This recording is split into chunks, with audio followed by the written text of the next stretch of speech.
ఇగో చేపలు తిందామంటే గటిని తావాలే, ఇక కడగాలే, గట్టిగా ఇక రాకాలే, కొయ్యాలే కూడా, కోసినాక చిన్న చిన్న ముక్కలు కట్ చేయాలి. ఇక గింతే కాకుండా మసాలాలు దంచాలి, గుమగుమ వాసనలు వచ్చేటట్టు ఇక వండాలి. గింతగానం పని మనతోని ఏడైతుంది కానీ సింపుల్గా మటన్ తెచ్చుకుందామంటే కిలోనే దగ్గర 1000 రూపాయలు ఉన్నది. ఇక ఆఖరికి చికెన్ అన్న తెచ్చుకుందామంటే మొత్తం చికెన్ దుకాణాలు బంద్ పెట్టిరు. ఏం చేస్తాం, గీయలా నాకు పప్పే దిక్కు అనుకొని నా లెక్క చాలా మంది బాధపడ్డారు. ఇక మరి మనం గింత బాధపడ్డామంటే గంత చికెన్ షాపులు బంద్ చేయబట్టే. అసలు చికెన్ షాపులు గీయలా ఎందుకు బంద్ పెట్టిరో అరుచుకుందాం పారి. అన్న మాట ప్రకారమే రాష్ట్రంలో ఉన్న అన్ని చికెన్ షాపులు బంద్ పెట్టిండ్రు.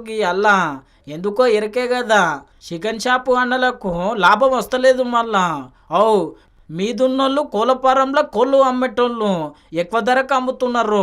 మాకు గండ్ల పైసలే మిగులుతలేవు.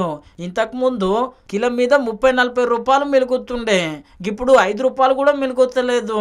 మొత్తం లాసులో నడుస్తున్నది. ఇక మేమెందుకు దంద చేయాలి, మీరు ధరలు తక్కువ చేస్తే మాకు జర్రంత లాభం వస్తుంది అని చెప్పి మొత్తం మీద అయితే గీయల్ల షాపులు బంద్ పెట్టిండ్రు. మా సమస్య ఏంటంటే చికెన్ రేట్లు పెంచారు, మాకు మార్జిన్ తగ్గించారు. ఈ సమస్య 6 నెలల నుంచి మేము ఫేస్ చేస్తున్నాం. మేము పై అధికారులను చెప్తున్నాం కానీ ఎవరు మా మాట వినిపించుకునే ప్రసక్తి లేదు. ఎవరి ఇష్టం వచ్చిన వాళ్ళు చేస్తున్నారు. కాబట్టి మా యొక్క డిమాండ్స్ ఖచ్చితంగా చేయాలి.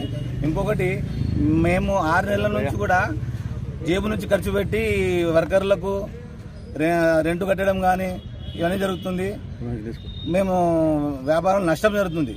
కాబట్టి ప్రతి ఒక్కరూ దీన్ని గమనించి మాకు ప్రభుత్వ పరంగా కూడా మాకు సాయం కావాలి.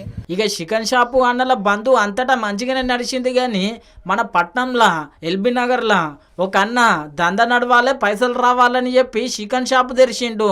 ఇక ఇంకేమున్నది, చికెన్ షాపు అసోసియేషన్ వాళ్ళు వచ్చి గిట్లా లొల్లి చేసిండ్రు. మళ్ళా మన కోసమే బంధు పెడితే నువ్వు షాపు బంధు పెట్టకపోతే ఎట్లా అని చెప్పి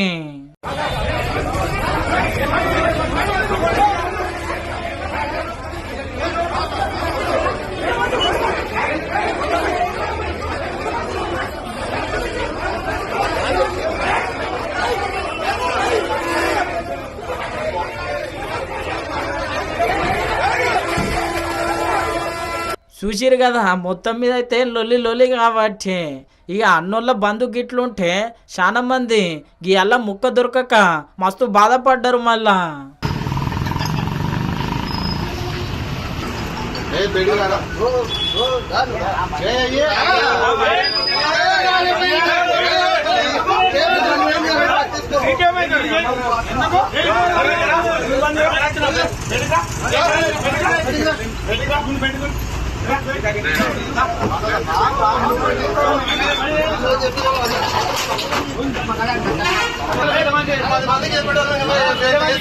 అవును